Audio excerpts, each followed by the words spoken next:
First of all, Swamiji, I'm thrilled to be here, and I would like to thank you for this amazing Tell us gift. your name? Julie. This amazing gift that you have and you're sharing with us by explaining such a complex things in this amazing, simple and enlightened way. So thank you so much.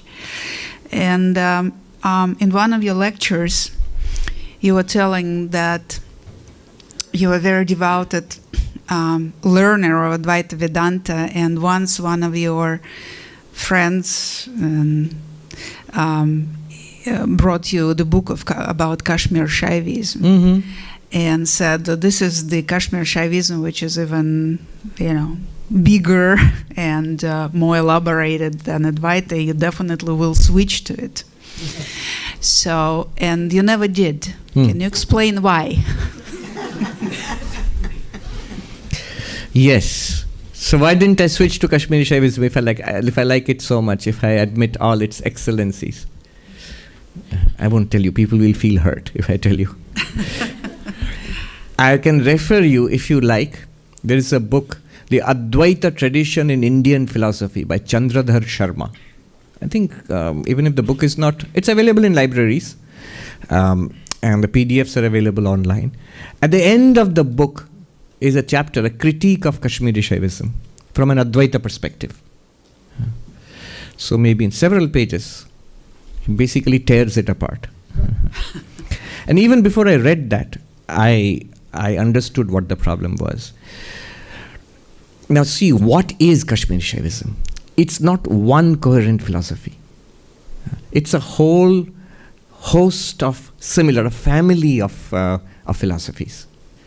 What Kashmiri Shaivism does is, it takes the experiences of various spiritual practitioners and gives them importance, significance.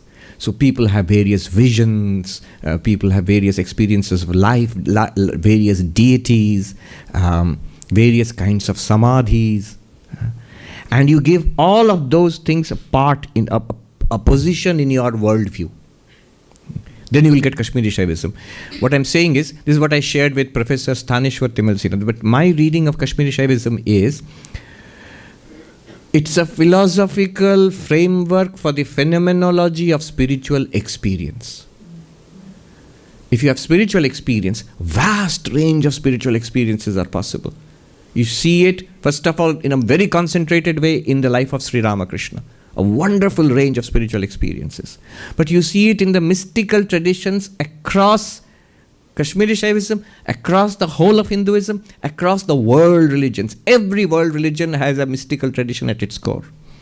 And you will see not one mystical experience, but a whole spectrum of mystical experiences. Now, if you want to give importance to all those mystical experiences, that they are all revealing an aspect of reality, you will have a very capacious, very wide understanding of reality. And all of that, if you want to make it a philosophy, you get Kashmiri Shaivism. But it's a kind of having the cake and eating it too. I don't want to do it, use the knife on something which is so nice and dear to me. Let me just put it this way. As a spiritual practitioner, as a sadhaka seeking enlightenment, there is a vast amount, a load of things which we can learn from Kashmiri Shaivism. It can help us. But if you want philosophy, if you want logic and consistency, and you want the core ultimate truth, there's nothing like Advaita Vedanta. It's par excellence. First of all, it's straight. It's direct and straight. It's just one step or two steps. That's it. Done. And second, for philosophical consistency, by sheer logic and rationality, Advaita is very tight. The arguments are very tightly connected. So these are some of the reasons why I sort of take for example, if you go to a philosopher of mind, or more so, to a logician, to a skeptic, it's very difficult to defend Kashmiri Shaivism if people are attacking and arguing against you. It's much more easier to defend Advaita Vedanta.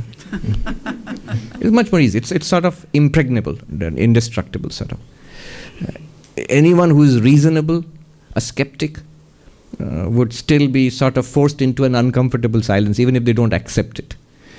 One of the leading atheists in the world today, Sam Harris, he says, Sam Harris, if you look him up, he says that that any mind which is open to reason cannot doubt that at least these two traditions in spirituality, Dzogchen Buddhism and Advaita Vedanta, have at least a core of truth. A core of truth. He's the one who dismisses all religion as nonsense. And even in Advaita and in Dzogchen Buddhism, most of he says the metaphysical baggage and all, he dismisses it. But both have a very significant core of truth, which I cannot dismiss it. Being this outright skeptic. So that's the power of Advaita Vedanta. That's why Vivekananda said the only religion for a rational world, he says Advaita Vedanta. In this day and age especially. If you're convinced of the truth of spiritual teachings in Advaita Vedanta, then you can happily, another advantage is, you can happily take advantage of all the wonderful things that Kashmiri Shaivism has to offer from an Advaitic perspective. Whatever Kashmiri Shaivism has to offer, I can clearly see its importance, significance, effectiveness, especially effectiveness. Because the concept I am that you just explained, it's basically Shiva's Leelas, because it's practically the same way, we are the Shiva. Absolutely. So in that sense, it's part of the Advaita tradition. That's why I recommended that book, Chandradhar Sharma, The Advaita Tradition in Indian Philosophy. So he has a chapter in Advaita Vedanta, but he has a chapter on Kashmiri Shaivism also. That's also part of the Advaita tradition. For a spiritual seeker, you're a spiritual seeker, I am a spiritual seeker. For us, these technical differences don't matter so much. We can note them and we'll be happy with them. Well, all right, we note, all right, so these are the differences. This is one way of approaching, that's another way of approaching. For philosophers, these differences are very important.